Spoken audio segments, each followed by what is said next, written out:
अब ये cut throat data है, ये कोई स्पेकुलेशन नहीं है। जो हुआ, जो मिला, उसका आंकड़ा मैं आपको दिखा रहा हूं।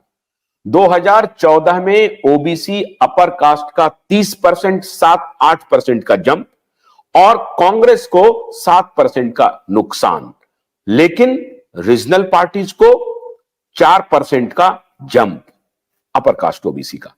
अब लोअर कास्ट ओबीसी में, अब देखिए यहीं से खेल शुरू हो रहा है। इस खेल को समझना बहुत जरूरी है, और तब आपको पता चलेगा कि ओबीसी और ईबीसी किसके साथ है। और ये जितना, ये जो इकोसिस्टम या जो भी नैरेटिव बन रहा है कि Bharatiya Janata party upper caste की पार्टी है या सवर्णों की पार्टी है, वो नहीं है। वो कैसे नहीं है, वो हम आपको अभी बताते हैं। लोअर ओबीसी जो है, लोअर कास्ट ओबीसी का परसेंटेज जो है, कांग्रेस को 2014 में 16% होता है, जो 2009 में 27% था। मतलब 11% का डिडक्शन है। कांग्रेस पार्टी को 11% नीचे लुढ़क जाता है। लोअर कास्ट ओबीसी का वोट परसेंटेज में बोल रहा हूं, ये 11% नीचे आकर के 27 से 16 पर कांग्रेस आ जाती है। और सबसे चौंकाने वाला आंकड़ा यह है कि जो लोअर कास्ट का वोट 30% था क्षेत्रीय क्षत्रपों को 2009 में, उसमें बहुत इजाफा नहीं होता है। और जैसे कि अपर कास्ट ओबीसी में 4% का जंप है, तो लोअर कास्ट ओबीसी में महज 3% का जंप है। 1% का नुकसान हो रहा है उस हिसाब से अगर आप देखें तो, क्योंकि 4% अपर कास्ट ओबीसी में जंप मिल रहा है। अगर लोअर कास्ट ओबीसी में अगर ये 4 होता या 4 से आंकड़ा ज्यादा होता, तो आप कह सकते हैं कि वो रिटेन कर रहा है, उसको आगे बढ़ा रहा है।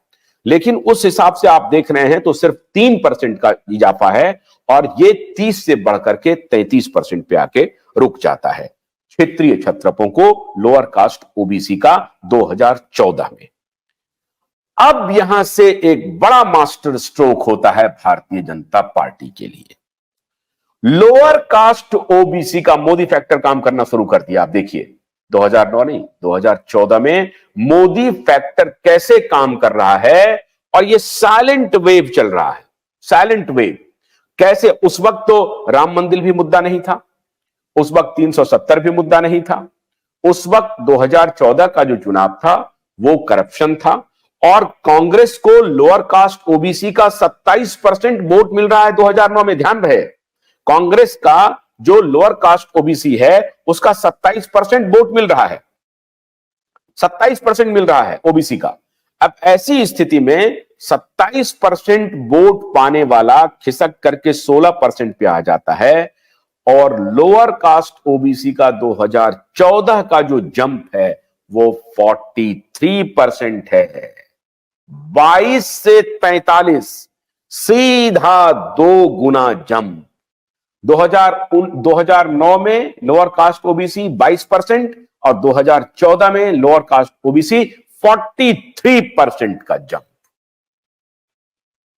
अब जो लोग कह रहे हैं कि भारतीय जनता पार्टी के साथ ओबीसी नहीं है, ईबीसी नहीं है, उनको इस बात का इल्म कर लेना चाहिए और जानकारी ले लेनी चाहिए।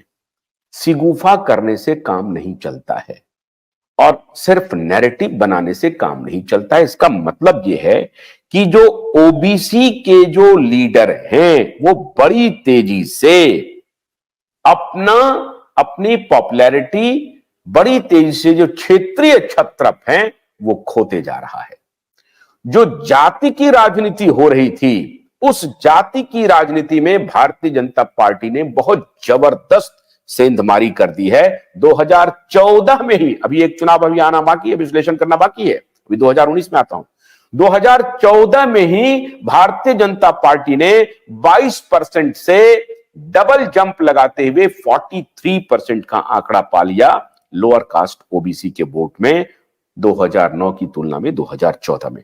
अब आप देखिए 2014 में 33% क्षेत्रीय क्षत्रप को, 16% जो नेशनल पार्टी है कांग्रेस को, और दूसरी नेशनल पार्टी को 43%। इसका मतलब यह हुआ कि 43% का टेकर अकेले, अब 43% वोट शेयर अगर किसी वर्ग का एक पार्टी को मिल रहा है, फिर तो वो फाइट से ही बाहर है। वही हुआ 2014 में थंपिंग मेजॉरिटी के साथ भारतीय जनता पार्टी या एनडीए आ गई सत्ता में।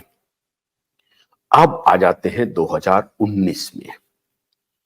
भोलानाथ का ब्रश कटर एक बैटरी चालित मशीन है जिसका चार्जिंग समय 3.5 घंटे है। यह 6 से 8 घंटे के प्रभावशाली संचालन समय का दावा करता है, जिससे यह एक बार चार्ज करने पर 16,000 वर्ग फुट गेहूं या चावल के खेतों को कुशलतापूर्वक काट सकता है, जबकि इसका पेट्रोल समकक्ष व्यक्ति उसी कार्य के लिए 1,000 रुपए मूल्य का पेट्रोल खर्च करता है।